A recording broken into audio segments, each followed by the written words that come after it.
Methodology হচ্ছে যে জিনিসটা হচ্ছে এ ইয়া গুরুত্বপূর্ণ মানে এটার এই পেপারের গুরুত্বপূর্ণ পার্ট হচ্ছে যে টপোলজি অ্যাওয়ারনেস, ঠিক আছে? টপোলজি অ্যাওয়ারনেসটা হচ্ছে যে আমাদের স্কেডিউল মানে শিডিউলিং টেকনিক গুলো হচ্ছে জানে কোন প্রসেসরের কাছে কোন প্রসেসর গুলো একে অপরের কাছ থেকে ডেটা আদান প্রদান করিয়ে এরা হচ্ছে যে সময় কমায়, ঠিক আছে? এটাকে হচ্ছে যে তারা বলতেছে টপোলজি অ্যাওয়ারনেস। তারপর হচ্ছে যে ওয়ার্ক স্টিলিং, কোন প্রসেসর কাজ শেষ করলে অন্য প্রসেসরের কিউ থেকে যদি কাজ নিয়ে নেয় তাইলে হচ্ছে যে এই জিনিসটা হচ্ছে সময় কমাচ্ছে। তো এটাকে হচ্ছে যে ওয়ার্ক স্টিলিং। আর আরেকটা হচ্ছে যে এনার্জি এফিসিয়েন্সি নিয়ে এরা বলার কিছু নাই, যেহেতু হচ্ছে যে কাজ কমাচ্ছে মানে হচ্ছে যে টাইমটা কমাচ্ছে, সে কারণে হচ্ছে যে বেটার এনার্জি এফিসিয়েন্স হচ্ছে, মানে এনার্জি বাঁচতেছে। তারপর হচ্ছে যে ওয়ার্ক ওয়ার্ক স্টিলিং, ঠিক আছে? মানে হচ্ছে যে সে হচ্ছে যে আরেকজনের কাছ থেকে।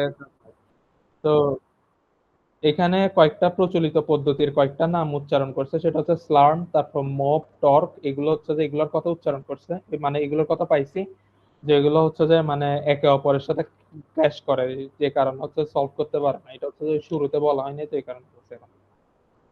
তারপর সেম ডাটা ডিফারেন্স অডিয়েন্স একটা পেপার আছে, সেটা হচ্ছে যে এটা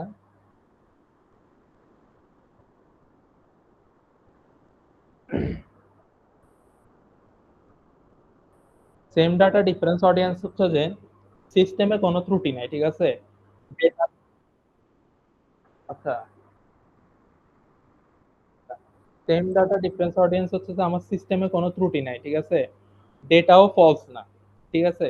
কিন্তু ডেটাগুলো দেখানোর সময় সে সফটওয়্যারটা কি করে ভুল মানুষের কাছে ভুল ইনফরমেশনটা দিচ্ছে, ঠিক আছে? এই কারণে হচ্ছে যে মানে সমস্যাটা ক্রিয়েট হচ্ছে, এইটা হচ্ছে যে মেইন চ্যালেঞ্জ এখানে।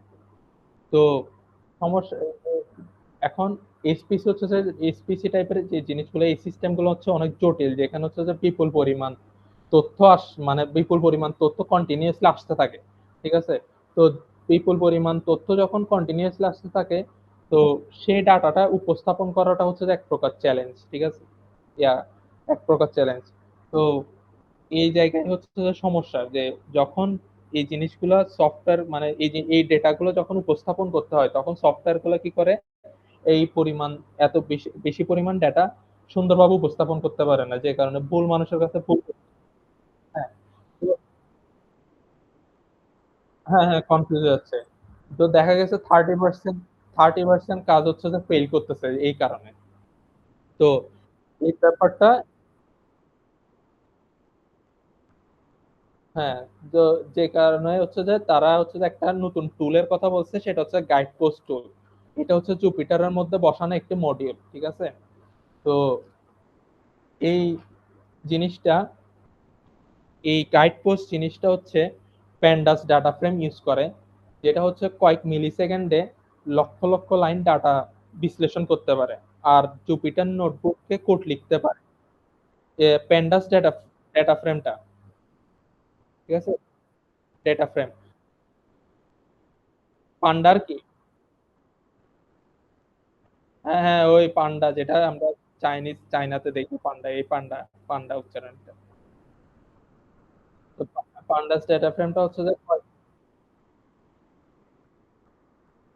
এই পান্ডাস ডেটা ফ্রেমটা হচ্ছে যে কয়েক মিলি সেকেন্ডে লক্ষ লক্ষ লাইন হচ্ছে যে ডেটা বিশ্লেষণ করতে পারে। তারপর হচ্ছে যে আর হ্যাঁ এই জিনিসটা এগুলো লেখা আছে।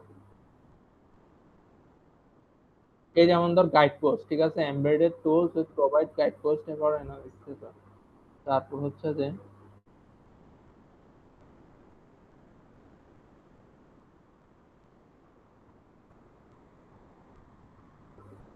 তারা তোকে এখান থেকে বলতেছেন পান্ডাস ডাটা ফ্রেমটা হচ্ছে যে মেইনলি আহ লক্ষ লক্ষ লাইন ডেটা বিশ্লেষণ করতে পারে, ঠিক আছে? আর সে হচ্ছে যে জুপিটার নোটবুকে কোড লিখতে পারে। কোড লিখে হচ্ছে যে ফলাফল দেখাতে পারে। তাই গাইড পোস্ট ব্যবহারকারীকে হচ্ছে যে একটা নির্দিষ্ট সীমানার মধ্যে আটকে রাখে না, ঠিক আছে? ব্যবহারকারী যখন গ্রাফ থেকে ডাটা পেয়ে যায় তখন হচ্ছে যে এক ক্লিকে পান্ডাস ডাটা ফ্রেম এক্সপোর্ট করতে পারে। তো এই জিনিসটা আসলে গুছাই কেমনে বলি আমি, তার 1 মিনিট। আহ,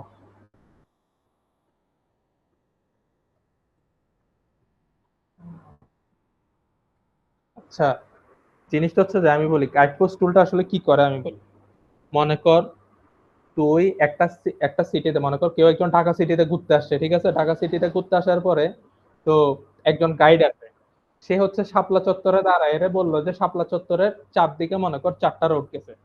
তো চারদিকে চারটা রোড গেছে। এখন মনে কর আমার যে ট্রাভেলার গুলো আসছে তাদের, মানে তাদের ইচ্ছা হচ্ছে যে কেউ এই একটা রোডে যাবে, কেউ অন্য রোডে যাবে, ঠিক আছে? এখন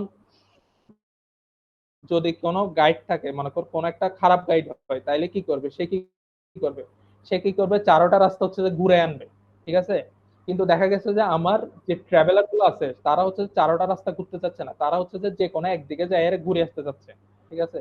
তো গাইড পোস্ট টুলটা কি করে, গাইড পোস্ট টুলটা হচ্ছে যে সে ওই শাপলা চত্বরের, মানে ওই শাপলা চত্বরের গাইডের মতো, সে কি করে ওই জায়গায় থাকে, সে কি করে বলে হচ্ছে যে যে তোমার রাস্তায় এদিকে, তোমার রাস্তায় এদিকে, তোমার রাস্তায় এদিকে, তোমার রাস্তায় এদিকে।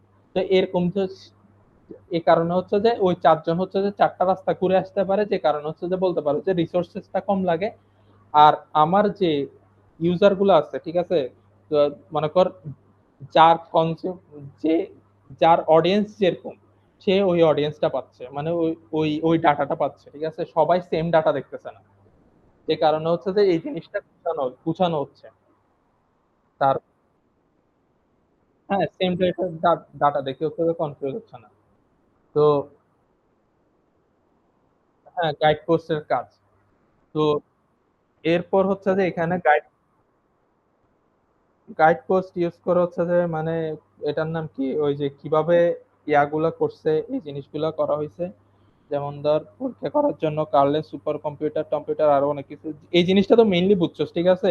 এখানে আমি আরো অনেক কিছু লিখছি, যেখানে হচ্ছে যে ওই যে কোন কোন সুপার কম্পিউটার ইউজ করছে, তারপর হচ্ছে কি কি ইয়া হয়েছে, যেমন ধর আহ ফিল্টার করে পান্ডাস ডট এফএম এ 1 মিনিটের সময় সময় চলছে। সময় মনে করে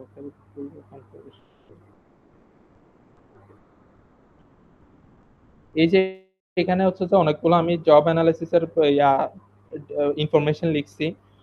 ওই কি করে কিভাবে কি কি ব্যর্থতার হার কতদূর, তারপর হচ্ছে যে টাইম কতদূর, এগুলো আশা করি বুঝার। তোকে তো মেইন জিনিসটা আমি বললাম, ঠিক আছে? গাইড পোস্ট জিনিসটা আসলে কি কাজ করছে, এখানে 3টা কেস স্টাডি করছে। ওই 3টা কেস স্টাডি যদি পরে মনে হয় তাইলে আমি বললাম। তারপর হচ্ছে যে তো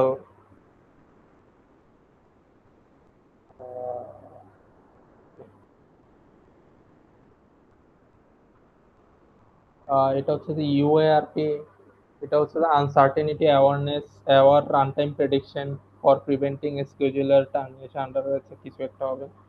আহ, জিনিসটা হচ্ছে যে এই জিনিসটা, এই ব্যাপারটা বলছে হচ্ছে যে বর্তমান মেশিন লার্নিং মডেলগুলা রান টাইম, মানে রান টাইমটা কম অনুমান করে, ঠিক আছে? আমার আমার একটা জবের জন্য যে পরিমাণ রান টাইম লাগবে সে তার থেকে হচ্ছে যে কম অনুমান করে। এটার কারণ কি, এটার কারণ হচ্ছে যে এমএসি এর সীমাবদ্ধতা। এমএসি হচ্ছে যে বলতে পারো হচ্ছে যে একটা প্রেডিক্ট করা মানের আর মধ্যকার পার্থক্যের বর্গের গড়, মানে ওই গড় টাইপের। তারপর হচ্ছে যে লং টেল ডিস্ট্রিবিউশন বলতে হচ্ছে যে তোর আহ কিছু কাজ দ্রুত শেষ হয়ে যায়, ঠিক আছে, কিন্তু কিছু কাজ অনেক বেশি দীর্ঘ সময় ধরে চলে। তো ওই জিনিসগুলোর ক্ষেত্রে। তারপর হচ্ছে যে wall clock constrain, run time prediction করার ক্ষেত্রে নির্ধারিত সময়ের আগেই বন্ধ হয়ে যায়, ঠিক আছে? রান টাইম প্রেডিকশন করার আগে বলতে আহ, মনে কর আমার একটা জবের জন্য লাগবে 10 সেকেন্ড, ঠিক আছে? 10 সেকেন্ডের জায়গায় আমার মেশিন লার্নিং মডেলটা প্রেডিক্ট করছে যে তার জন্য সময় লাগবে 8 সেকেন্ড। তো এই 8 সেকেন্ডের মধ্যে জবটা চলছে না, ঠিক আছে?